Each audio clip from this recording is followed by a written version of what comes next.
This will be my first impressions of Doom the Dark Ages. I'll definitely be doing more Doom videos because I love this game. There will be spoilers. Let me explain. The combat is amazing, every bit as engaging as Doom Eternal, which set the standard for FPS combat. Dark Ages takes a lot from Eternal's combat design, but goes in a slightly different direction. Eternal was all about gun combos, constantly quick swapping between different guns and using verticality, along with other tools like the grenades. Dark Ages is all about comboing melee and your shield with your guns, weaving in shield throws, shield bashes, and the different melee weapons that you have. You're still swapping between your guns, but it's slower.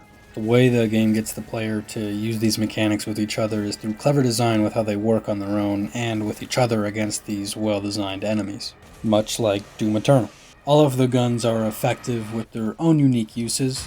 The combat shotgun is good for getting in close because of its short range and high damage, and it also replenishes your armor, which is a very valuable resource, especially on the higher difficulties. The pulverizer is good for crowd control as it has a wide effective spread with decent range that will give you a speed boost after getting enough kills, making it even easier to move around the larger arenas, damaging many enemies at once. And it's mainly used for the fodder enemies, or the smaller enemies, but it is useful against the larger demons if you're able to focus pretty much the entire spread and get the spread on one demon. The chain shot deals high burst damage at a surprising range with an emphasis on armor damage and counterattacking after successful parries. The grenade launcher does high damage at a closer range with a great area of effect. The upgrades basically just multiply a single shot into many, just doing tons of damage. It's especially helpful when you're dealing with a small group of larger demons. The Accelerator is an automatic weapon that slowly charges up with each landed attack on an enemy, and when that charge is released it does high damage to a good area of effect. It's also used to overcharge plasma shields, which explode for good crowd control. Those are just some of the guns I like. Every gun is viable in its own right. I used to think that the Cycler and the Shredder weren't that good, that they kinda just played the same role as other guns, but worse. Then, I decided to use them primarily in my second playthrough, and they were a ton of fun and are just as viable as the rest. They may not be optimal, but I had a ton of fun with them. I talked to my friend and he said one of his primary guns was the Cycler on his first playthrough, so it definitely is properly balanced, even if it isn't the best option in the game. Both guns still do overlap with other roles. Some other guns do as well, like the grenade launcher and Ravager, but that may be the point. The gameplay loop isn't dedicated to switching between all your weapons, it's using the ones you find yourself to like. You still use a majority of your arsenal because each class has their unique purpose, but which gun you choose from each class will differ depending on your playstyle. Guns aren't erased in this game, they are just directly paired with some other fun tools for ripping and tearing. The melee system is a great addition. It's simple to use, but adds a lot to the combat. It has two main uses, getting demons to drop ammo for all of your guns, and doing damage in between your guns, the shield, and parrying. I thought it was mainly going to be used for ammo like the Chainsaw in Eternal, but it actually does a lot of damage and causes faltering. If you don't know what faltering is, it's when an attack temporarily staggers a demon, giving you a window of opportunity. At least I think so. I'm still trying to understand how faltering fully works, as I regret never trying to learn about it in Eternal. Bottom line is that it does great damage and is more than worth including in your combos of just for that damage. Gaining ammo from each hit is just a great bonus incentive, but that's not all. The enemy AI encourages melee. Range attacks from enemies often block your shots, and many demons have some annoying attacks at range, like the Cyber Demon's automatic gun and ground spikes. Or the enemies will close the distance in themselves, like the Hell Knights. This kind of design naturally creates close-ranged encounters, encouraging melee. An important aspect of the melee is that it only has 3 charges. It isn't infinite. The way to gain these charges are by pickups around the arena, it's slowly recharging over time like the Eternal Chainsaw, or the most effective method, parrying enemy attacks. Many demons, such as the Cyber Demon, use parryable melee attacks at close range, the optimal encounter range, so it creates a nice, devastating flow between melee, the shield, and your gun of choice. Melee is properly incentivized. The shield is amazing.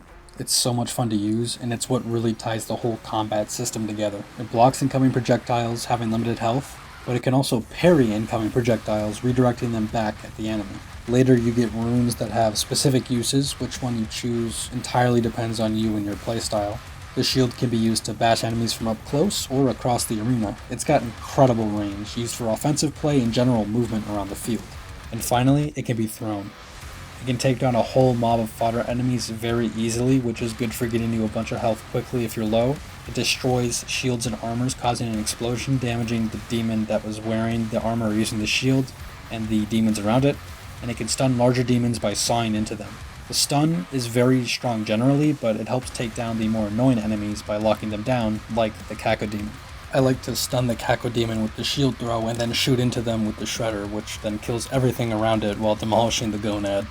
It's like a disco ball that reflects bullets instead of light. It's what made me appreciate the Shredder a lot more on the second playthrough. Anyway, the shield is an engaging aspect because it is an integral offensive tool while also being your only form of defense. This makes decisions about how you use it important.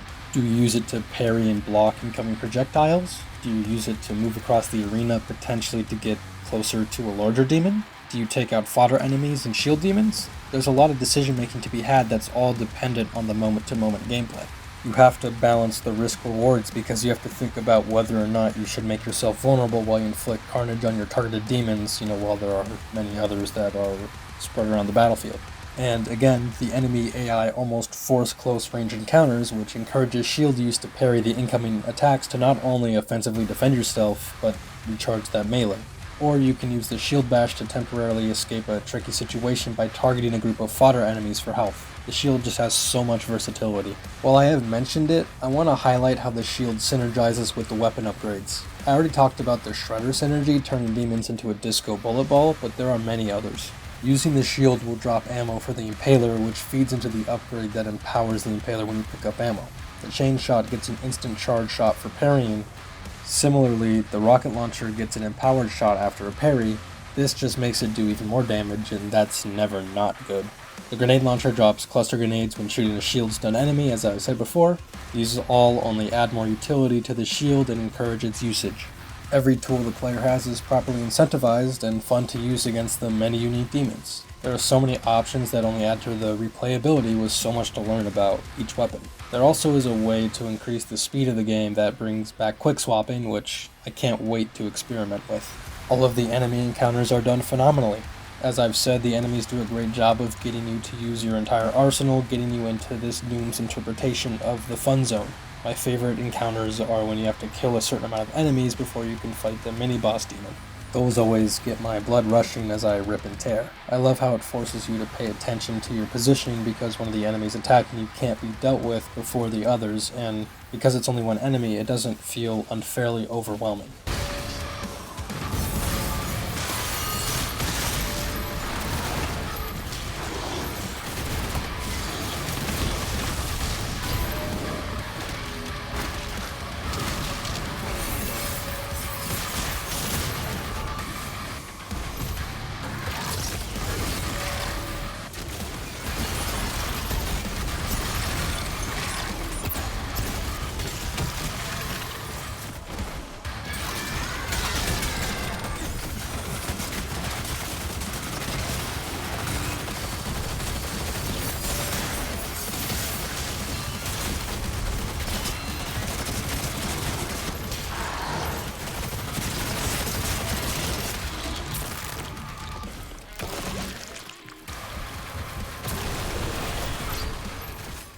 My only issue with the combat is when it gets to the boss fights and some specific segments that I'll cover later on.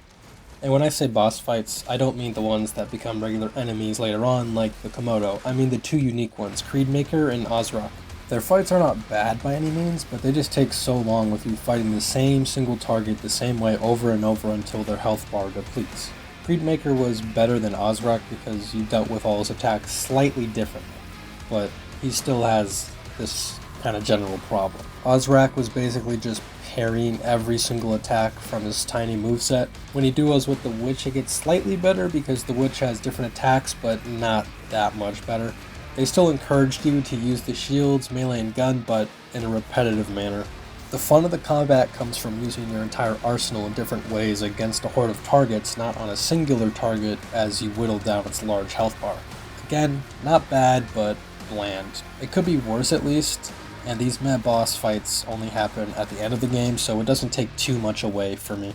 Now, the aspects that bring down this game the most are the turret, mech, and dragon sections. These are undeniably the worst parts because they are just so superficial and separate from the core gameplay loop. The turret sections feel so scripted because you just hold down the primary fire button until you can press the alt fire button. That's literally all there is to it. You both attack and defend like this. It's such a step down to the numerous ways you can engage enemies when doing a regular encounter.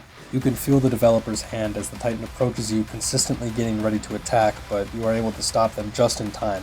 Although I have seen people do it quickly before the Titan is able to even approach them, but the point is that it's hard to fail it. That's the issue. This is still the least intrusive of the mid-trio. The mech sections are a step up from the turret sections in terms of gameplay, but they still don't feel good and last a lot longer and appear more. It basically amounts to dodging and then attacking back and repeat. Nothing changes with each Titan, and that's all you can do. There are like 3 moves you can do that have a charge up, but charging them up can only be done one way, and the moves are never not useful for every Titan, and they all feel the exact same. They're just charged attacks, basically. The mech guns you get later on require even less thought because you just hold down the fire button while dodging. It's bare bones and it takes up way more time than it needs to. I'd rather just have it gone. It's a cool concept for sure, it just doesn't fit within this game because it's completely separate from the core gameplay loop and just feels unfinished all around.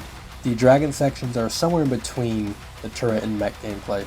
It's just as intrusive as the mech sections though. I don't mind flying around on the dragon. I think it's actually kind of smooth from, when you're flying from place to place. I don't mind flying around a city going from encounter to encounter. It's a fun way of transportation. However, they had to add combat to it, and it's such a drag.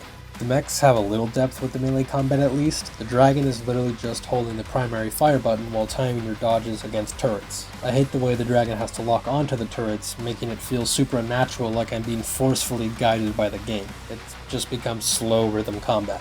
Just like the other two, it's completely separate from the core gameplay loop. Also, following the treasure ships is just so dull.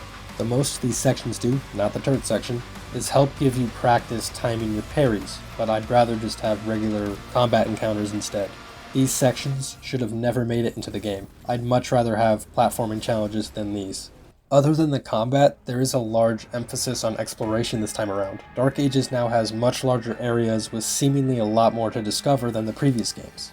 The player can tackle the different encounters in these larger areas in any order they want, but this doesn't apply to every area. Some are more linear than others.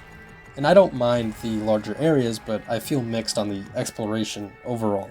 The main incentive to explore is to get materials to upgrade your weapons. This makes it feel like you kind of have to explore because you'll miss out on maximizing the potential of your arsenal in a game that encourages using your entire arsenal. My problem with this is that exploring isn't part of the gameplay loop centered around combat. Running around a large area isn't that fun. Yes, there are many enemy encounters along the way, but I'd rather just have tighter levels like Eternal with some light exploration. Dark Ages basically just spreads those rewards around a larger area, making it feel hollow. And there is a decent amount of backtracking where you'll go back to secret doors without much of anything to fight, keeping the way you explore and find things as basic as the light exploration in Eternal while adding more travel time for no reason.